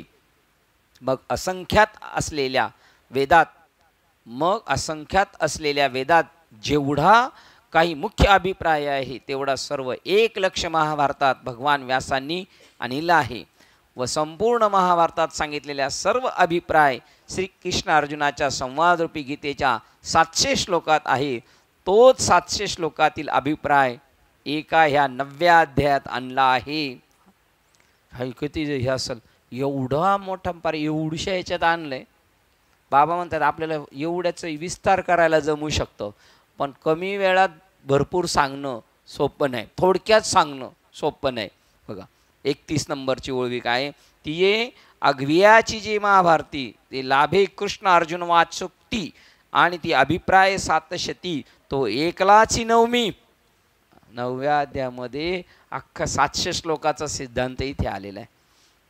म्हणून 9व्या अध्यायाचा अभिप्राय पूर्ण झाला असे दर्शविणारा लेखन सीमेचा शिक्का त्यावर द्यावास भ्यालेलो जो मी तो 9व्या अध्यायातील अभिप्राय स्पष्ट करून सांगितला. असा व्यर्थ गर्व कशासाठी करू. 9व्या अध्यायापर्यंत मी झालो बरं का, पूर्ण मी केलं बरं का. अरे बाबा ते 700 श्लोकाचं एवढ्यात आणलेले तिथं एवढी आपली बुद्धी चालेल का. त्यामुळं मी नाही म्हणणार का बाबा हो आपल्याकडून झालो बरं का. म्हणून 9व्या अध्यायाचा अभिप्राय पूर्ण झाला असा दर्शविणारा लेखन सीमेचा शिक्का त्यावर द्यावास भ्यालेला जो मी तो 9व्या अध्यायातील अभिप्राय स्पष्ट करून सांगितला. असा व्यर्थ गर्व कशासाठी धरू. अहो गूळ साखर व राब किंवा ढेपा जरी एकाच रसाचे तयार झालेले असतात तरी त्यांच्या गोडीचा स्वाद निरनिराळाच असतो. बघा त्याप्रमाणे गीतेच्या सर्व अध्यायात सर्व ब्रह्मत्वाचे वर्णन केले आहे, तरी काही अध्यायात ब्रह्म जाणून त्याचे प्रतिपादन केले आहे. काही अध्यायात ब्रह्माचे ठिकाण दर्शवलेले आहे व काही अध्यायात अधिकारी ब्रह्म जाणण्यास गेला असता आपल्या जाणत्या गुणास ब्रह्मरूप होतो असे प्रतिपादन केले आहे. काय या ओळी कशा आहेत, या गरजेच्या आहेत ना. बघा बरं 32 नंबरच्या ओळीच्या पुढे काय आहे, 32च्या पुढे बघा. अहो गुळ साखरिया मालियाचे हे बांधे जरी एकाच रसाचे परी स्वाद गोडीयेचे आन जैसे वेगवेगळे जरी एकाच असलं. आता दिवाळीमध्ये साखरच खायची गुळच खायचा पण वेगवेगळ्या प्रकाराने खायचं आहे त्यांची एक जाणूनी बोलती. बघा एक आणि स्वतः जाणून बोलतात आणि याचा अर्थ बाकीचे बिगर चालतं बोलतात असं झालं की नाही. एक जाणूनी बोलती एक ठाये ठाव जाणीविती. बघा एका अध्यायात काय सांगितलेलं आहे? गीतेच्या एका अध्यायात कुठे गेलं? हां, सर्व अध्यायात. काही अध्यायात ब्रह्म जाणून त्याचे प्रतिपादन केले आहे, काही अध्यायात ब्रह्माचे ठिकाण दर्शवले आहे, आणि काही अध्यायात अधिकारी ब्रह्म जाणण्यास गेला असता आपल्या जाणत्या गुणासह ब्रह्मरूप होतो असे प्रतिपादन केलेले आहे. मग आता बघा कोणता अध्याय वाचायचा आहे, काय करायचं आहे? वा, किती बारकावा आहे. याप्रमाणे गीतेच्या याप्रमाणे गीतेचे अध्याय आहेत, परंतु 9वा अध्याय असा आहे की ज्याचे आगळे महत्त्व शब्दाने वर्णन करता येत नाही. प्रभू असा जो अत्यंत गंभीर अशा वेदांत प्रमेयाचा 9वा अध्याय तोही मी वर्णन केला. हे तुमचे सामर्थ्य होय. किती घ्यायची? 33 आणि 34 घ्यायची आहे ना? आलं का लक्षात? अहो, एका ऋषीच्या वशिष्ठाच्या छाटीने सूर्यासारखा प्रकाश दिला. एकाने विश्वमित्राने ब्रह्मदेवाच्या सृष्टीवर ताण करून प्रतिसृष्टी निर्माण केली. हे सगळं सोपं आहे ते म्हणतात. एकाच्या नुसत्या काठीमध्ये ताकद होती, सूर्यासारखा लखलखाट केला. एकाने विश्वामित्राच्या सृष्टीवर ताण करून प्रतिसृष्टी निर्माण केली. एकाने रामचंद्रांनी नळ वानराच्या हाती समुद्रावर दगडाचा सेतू बांधून सर्व वानर सैन्य पार उतरविले. एकाने मारुतीने आकाशात उडणाऱ्या सूर्याला धरून ठेवले, आणि एकाने अगस्ती ऋषींनी एका चुळीत म्हणजे आचमनाने समुद्रप्राशन केला. त्याप्रमाणे मी जो मुका अजान त्या माझ्याकडून वाणीला अगम्य असलेल्या 9व्या अध्यायाचा अभिप्राय ब्रह्मतत्व तुम्ही बोलविले. 37 एकी आकाशे सूर्याते धरिले, एकी चुळीची सागराते भरिले, तैसे मज मुकया करवी बोलिले. अनिर्वाच्य तुम्ही, अनिर्वाच्य म्हणजे ब्रह्म, वाणीला अगम्य ब्रह्म. कुठून घ्यायचे? 34 बोललो ना? 35 पण बघूया. 35 काय? 35 ऐसे अध्याय गीतेचे परी अनिर्वाच्य पण 9माचे ते अनुवादोले हे तुमचे सामर्थ्य प्रभू. अहो, एकाची 35 गॅप करून 36 37 आणि परी. आता पुढे परी असो राहू द्या, कारण येथे असे आहे की रावणाचे युद्ध कसे झाले हे सांगावायचे असेल तर रावणाच्या युद्धाप्रमाणेच झाले म्हणून सांगावे लागेल. असे ते अनुपमेय होय. त्याप्रमाणे 9व्या अध्यायातील श्रीकृष्णाचे उपदेशात्मक बोलणे हे 9व्या अध्यायासारखेच आहे असे मी म्हणतो. ज्या तत्वज्ञानांना गीतेचा यथार्थ अर्थाचे ज्ञान झाले आहे त्यांनाच हे माझे निर्णयात्मक म्हणणे पटेल. 39 बघू पुन्हा. याप्रमाणे 9व्या अध्यायातील श्रीकृष्णाचे उपदेशात्मक बोलणे हे 9व्या अध्यायासारखेच आहे असे मी म्हणतो.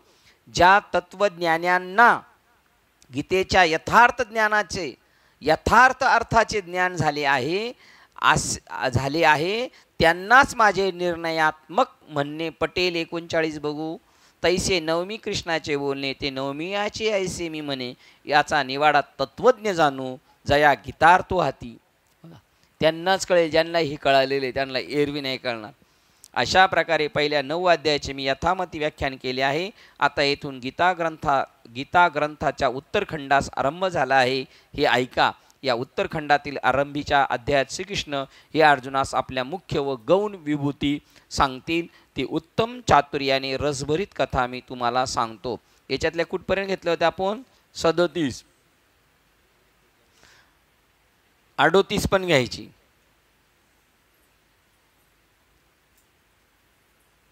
आणि 39 पण. 39 रावणाचे युद्ध कसे झाले त्यांच्यासारखे झाले. तसं 9वा अध्याय कसा आहे? 9व्या अध्यायासारखाच आहे. हे कोणाला पटेल? ते म्हणतील याला काही नीट बोलता नाही आलं म्हणून असं बोललं. म्हणून ते म्हणले माझं बोलणं तत्वज्ञ लोक आहे त्यांना गीतेचा अभिप्राय कळालाय त्यांनाच कळल.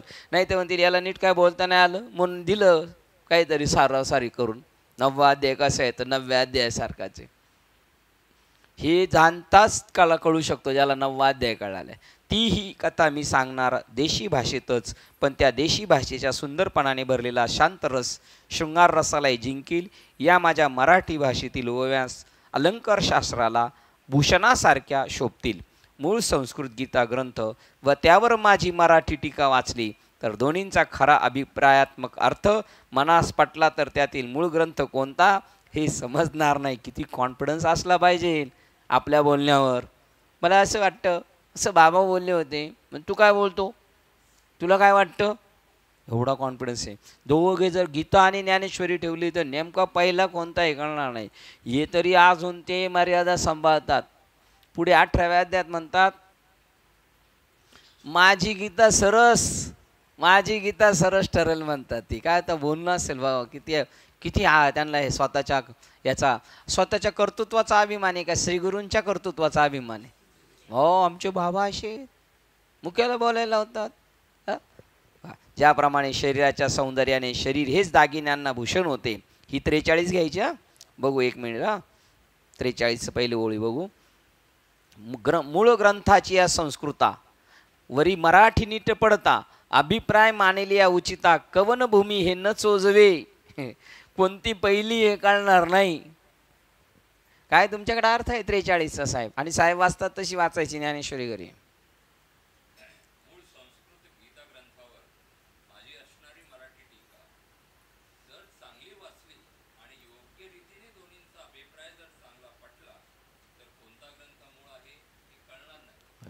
का?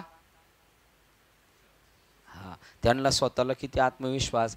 आणि का कळणार नाही? कारण दोघांचे करते कोण आहेत? एकच आहे की नाही?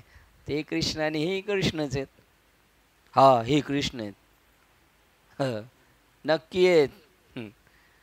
ज्याप्रमाणे शरीराच्या सौंदर्याने शरीर हेच दागिन्यांना भूषण होते, ते शरीर व अलंकार यात कोणी कोणाला शोभा आणली याची निवड करता येत नाही.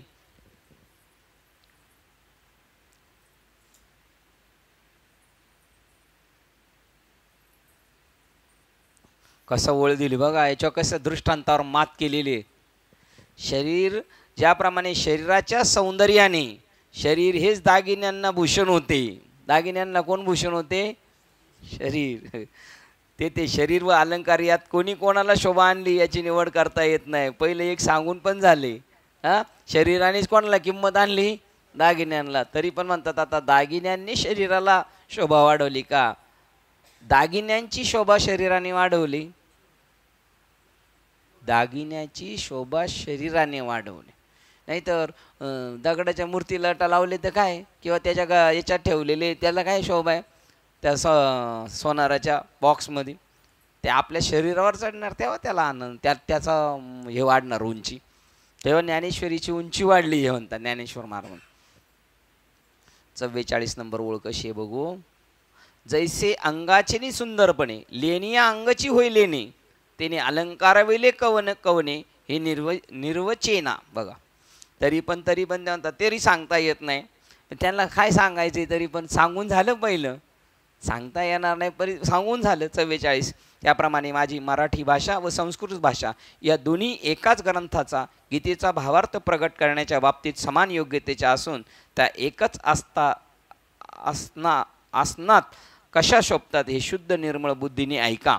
गीतेतील कोणताही अभिप्राय प्रगट करताना शृंगाराधिक नवरसाची वृष्टी होते, तेव्हा चातुर्य म्हणते आम्हाला प्रतिष्ठाच प्राप्त झाली. वरील ओबीत सांगितल्याप्रमाणे ज्याच्या योगाने होईल तसे मराठी भाषेचे सौंदर्य घेऊन शृंगाराधिक नवरसांना तारुण्य आणले व मग त्या योगाने अगणित अशी गीता तत्वाची मी रचना केली. पण आता मूळ गीता सांगणारा जो स्थावर जंगमाचा परमगुरू व चतुर्जनाच्या चित्तास आश्चर्यभूत असणारा असा जो यादवेश्वर श्रीकृष्ण तो काय बोलला ते ऐका. अर्जुना, सर्व प्रकाराने श्रवण करण्याविषयी तू अंतकरणाने धड म्हणजे सर्व प्रकारे तत्पर आहेस ना. असे त्या भगवान श्रीकृष्णाचे भाषण केले असे निवृत्तीनाथांचे शिष्य ज्ञानेश्वर महाराज म्हणतात. आता हे खरं ज्ञानेश्वर महाराज म्हणतात. आता याच्यापेक्षा रफ लँग्वेज तुमची आपली पाहिजे तेव्हा मुडदाड जिवंत होतील. संवेदना डॉक्टर नाही का, जो त्याच्या तिथं झोपल्यावर पायाला असं खरकानी वळतो की हा जिवंत आहे का मेलेला आहे कळायला, हे की नाही. किती वाक्य जबरदस्त मागितले बरं. अर्जुना, सर्व प्रकारे श्रवण करण्याविषयी तू अंत करणारे धड म्हणजे सर्व प्रकारे तयार आहेस ना, तत्पर आहेस ना. असे ते भगवान श्रीकृष्णाचे भाषण केले असे निवृत्तीनाथांचे शिष्य ज्ञानेश्वर महाराज म्हणतात. ज्ञानदेव निवृत्तीचा म्हणे ऐसे बोलिले श्री नाही, जो चराचरम परमगुरु चतुर्चित्त चमत्कारू तो ऐका यादव श्रेष्ठ बोलता झाला. ज्ञानदेव बोले ते अवघीचे मातू करणे धडिता असे. बरं आपण कुठे थांबलेलो होतो मागाच्या वेळ कोणती घेतली? 43 घेतली. 39 नंतर ना, 39 नंतर डायरेक्ट मूळ ग्रंथाच्या मराठी नीट पडता. बरं ठीक आहे. आता श्लोक क्रमांक 1 वाचून आपण थांबूया. एक श्लोक होऊ शकतो, आपल्याकडे 5 मिनिटं आहेत, काय वेळ दवडायचा आपण. हे शूर अर्जुना, श्लोक क्रमांक 1. हे शूर अर्जुना, पुनरपी माझे श्रेष्ठ वचन ऐक, जे मी ऐकून संतुष्ट होणाऱ्या तुला तुझे हित व्हावे ह्या इच्छेने सांगत आहे. आम्ही मागे 9 अध्यायात जे काही निरूपण केले ते त्यात आमच्या बोलण्याकडे तुझे लक्ष कितपत आहे हे आजमावून पाहिले. ते अपुरे नाही तर चांगले पूर्ण आहे असे आम्हास आढळून आले. ज्याप्रमाणे घागरीत थोडेसे पाणी घालावे व ते गळाले नाही तर आणखी त्यात पाणी घालून ते पूर्ण भरावे, त्याप्रमाणे तुला आम्ही थोडेसे ऐकविले. तो तुझे पुरते अवधान आहे अशी आमची खात्री झाल्यावर तुला आणखी ऐकावे असेच आम्हास वाटू लागले आहे.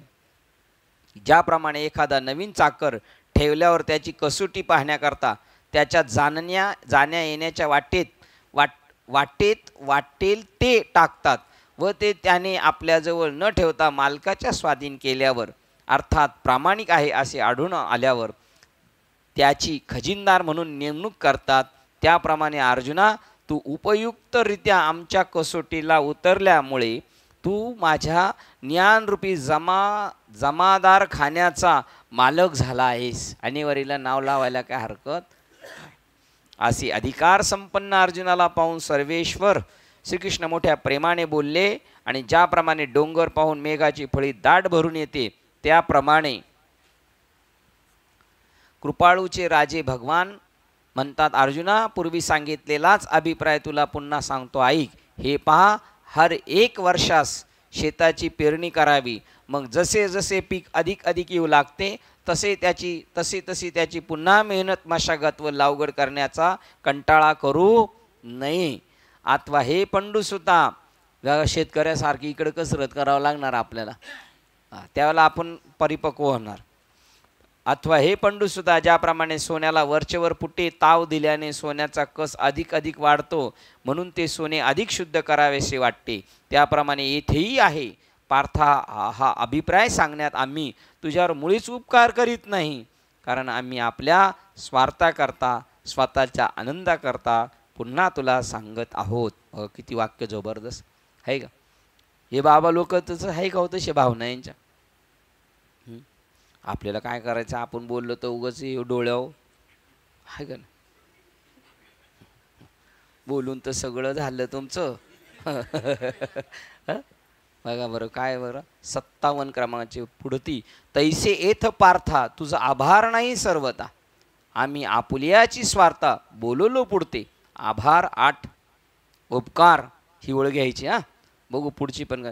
जसे बालकाला दागिने घालावेत पण ते मूल त्याचे सुखास किंवा अलंकारात जाणत असते काय, परंतु त्या सुखाचा उपभोग आईस तिचे दृष्टीने होतो.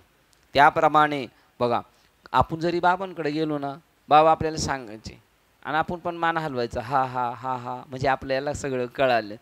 काहीच कळालं नसतं, परंतु त्यांना आनंद वाटतो. मान तर हलवतंय, मान तर हलवते, वारवावतं येतोय बस. ते मूल त्याच्या सुखास किंवा अलंकारात जाणत असते काय, प्रश्नचिन्ह. आपल्याला ब्रह्मज्ञान दिले, त्या ब्रह्मज्ञानाला आपण जाणतोय आहे की नाही, जाणतोय की नाही. चंदू बाबा हे वाक्य काय सांगते, आपल्याला ब्रह्मज्ञान दिलंय आणि मग आपण त्या ब्रह्मज्ञानाला जाणतो की नाही, जाणतो की नाही. काहीच बोलती नाही बाबा, जाणतोय. हे काय म्हणतात बघा, काय कोण चक कोण करते, तू केलं चक. तसंच ते म्हणतात बघा ना, जसे बालकाला दागिने घालावेत म्हणजे त्याला ब्रह्मज्ञान दिलं, पण ते मूल त्याचे सुखास किंवा अलंकारात जाणत असते काय, त्याला काय कळतं. त्याला जर म्हणलंय तुझ्या कानातला डूल दे, मी तुला कॅडबरी देतो, तुला काय म्हण घेऊन जा 2 कॅडबऱ्या दे, आहे का नाही. परंतु त्या हे तसंच चाललंय, हा डूल घेऊन जातो आणि पाकिट घेऊन येतो बस, आहे का नाही. डूल घेऊन जा, तुला डूल माहिती आहे ना डूल. परंतु त्या सुखाचा उपभोग आईसच तिच्या दृष्टीने पाहतो. त्याप्रमाणे जो जो तुझे सर्व हितच तुला प्राप्त होत जाईल तो तो आमचाच आनंद दुप्पट वाढत असतो. अशीच वस्तुस्थिती आहे. आनंद कोणला होता माळ घातल्यावर? ज्यांनी माळ घेऊन आलाय, त्याला गाडीत घालून आणले, त्याच्या टायमिंगप्रमाणे पळालाय, त्याला आनंद जास्त होणार. अर्जुना ही पण घ्यायची हां. 58, 59. आता अर्जुना आता हे अलंकारित बोलणे राहू दे, आता डायरेक्ट फेस टू फेस बोलू. आता अर्जुना अलंकारिक बोलणे राहू दे. खरोखर माझे तुझ्यावर उघड प्रेम आहे, म्हणून मी तुझ्याशी किती जरी बोललो तरी माझाच तृप्तीचा शेवट होत नाही. म्हणजे हाऊस कोणला जास्त? बाबाला हाऊस जास्त. 60 बी घ्यायची हां. एवढ्याच करता आम्हाला ती गोष्ट तुझ्याशी बोलावी लागते. पण हे असू दे, तू आमच्या बोलण्याकडे अंतकरणपूर्वक लक्ष दे. म्हणजे त्याला बळ बांधून घ्यायचं. कोण बाबानी म्हणा, बाबाला पण म्हणा, बाबा घरच्यांना सांगा बरं तुम्ही, घरच्यांना बस तुमचं रोजचं बस झालं. ते तिकडं जाऊन सांगा, कोणाला सांगायचं नाही. बाबाला सट्टो कोणतरी ऐकणारा भेटला ना, हाजी करतोय, हे की नाही. 61 नंबर काय आहे? आम्हा येतुलियाची कारणे तेची ते तुझशी बोलणे परी हे असो. आम्हा येतुलियाची कारणे तेची ते तुझशी बोलणे परी असो हे अंतकरणे अवधान घेई. काय तर एवढ्या करताच आम्हाला तीच गोष्ट तुझ्याशी बोलावी लागते. एवढ्यासाठी म्हणजे कशासाठी? बघा, आम्हा येतुलीची कारणे. कोणत्या कारणाने?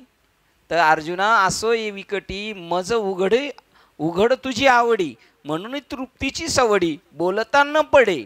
मला तुझी आवडे आणि तुझ्याशी बोलताना मलाच आनंद भेटतो. आम्हा येतुलेची कारणे तेची ती तुझं बोलणे, ती आमची आवड असल्यामुळं आम्ही तुम्हाला सांगतो. कीर्तनकार बाबाला कीर्तन सांगायची हौस असते म्हणून ते आपल्या गावाला येतात. ते काही पैशासाठी येत नाहीत. तर आपण पैसे देतो, त्यांना नको असतात, पण ते बळबळ घेतात, बळबळ आपल्याकडून घेतात आणि जातात निघून. एवढ्या करता आम्हाला ती गोष्ट तुझ्याशी बोलावी लागते. पण असू दे, आमच्या बोलण्याकडे अंतकरणपूर्वक लक्ष दे. तर 60 पर्यंतच घ्यायची हां. नाही, ही पण घ्यायची 61. तर हे मर्मज्ञ अर्जुना, अत्युत्तम असे जे माझे वाक्य ते ऐक. खरोखर ते माझे वाक्य नसून अक्षररूपी अंगरखा घालून प्रत्यक्ष परब्रह्मच तुला आलिंगन देण्यास आले आहे. काय ब्रह्म नाम सांगितले का? पण ही अक्षर अंगरखा घालून प्रत्यक्ष परब्रह्मच अलंकार द्यायला आले. मग परब्रह्माने ते अक्षराचा अंगरखा घेतलाय आणि तो परब्रह्म भेटायला आला. म्हणजे ते शब्द, त्यांचे मुखातले शब्द सुद्धा आपलं जीवन वेगळं करणारे. 62 नंबरची ओळख आहे. तरी ऐकेगा सुवर्म वाक्य माझे परम, जे अक्षरे लिहून परब्रह्म तुझं खेवासी आले. तर हे मर्मज्ञ अर्जुना, माझे वाक्य ते खरोखर माझे वाक्य नसून अक्षरूपी अंगरखा घालून प्रत्यक्ष परब्रह्म तुला आलिंगन देण्यास आलेले आहे. परंतु हे किरीटी, तू खरोखर मला जाणत नाहीस ना. 62, 63 चालू आहे आता. परंतु हे किरीटी, तू खरोखर मला जाणत नाहीस ना. जर यथार्थ रूपाने मला जाणत नसलात तर सांगतो की जो मी तुला येथे तुझ्यापुढे उभा दिसतो आहे तसा परिच्छिन्न नसून मीच हे सर्व विश्व आहे असे समज. काय वाक्य आहे 63. तुम्हाला जाणत नाहीस हे पक्क मला माहिती आहे, तरी मी तुला सांगतो, जेवढा दिसतो एवढा मी नाही. त्याने एकदेशी परी व्यापेले लोकत्रय भक्ताने. आणि अरे बापरे, थांबा 63ला थांबूये. अध्याय 10 आणि ओवी क्रमांक 63ला थांबतो. झालेली सेवा हृदयस्थ सद्गुरू सच्चिदानंद श्रीपाद बाबा रामदास बाबा अधिष्ठान ज्ञानेश्वरी संत मालिका तुम्हा संत वृंदाच्या चरणावर सेवा समर्पित करून सेवेला येथे पूर्णविराम देव पुंडली कवरदेव हरिविठ्ठल श्री ज्ञानदेव तुकाराम पंढरीनाथ भगवान की जय. माऊली ज्ञानेश्वर महाराज जगद्गुरु संत तुकाराम महाराज की जय. सच्चिदानंद श्रीपाद बाबा की जय. सच्चिदानंद रामदास बाबा अवधूत चिंतनम श्री गुरुदेव दत्त गोपाल कृष्ण भगवान की जय. बोलो रे बाई बसंतन की जय. गणपती बाप्पा आता विश्वात्मक देणे येणे वाग्य तोषोनी मज द्यावे पसाय दाणे. जे खळांचे व्यंकटी सांडवता सत्कर्मी रती वाढो भूता परस्परे जडो दुरितांचे तिमिर जाव विश्वसधर्म जे जे वांचिल तो ते लाभ प्राणी जात वर्षात सकळ मंगळ ईश्वर निष्ठांची मांदियाळी अनवर्त व मंडळी त्या आरव चेतना चिंतामणीचे गाव बोलते जे आरणव पियुषांचे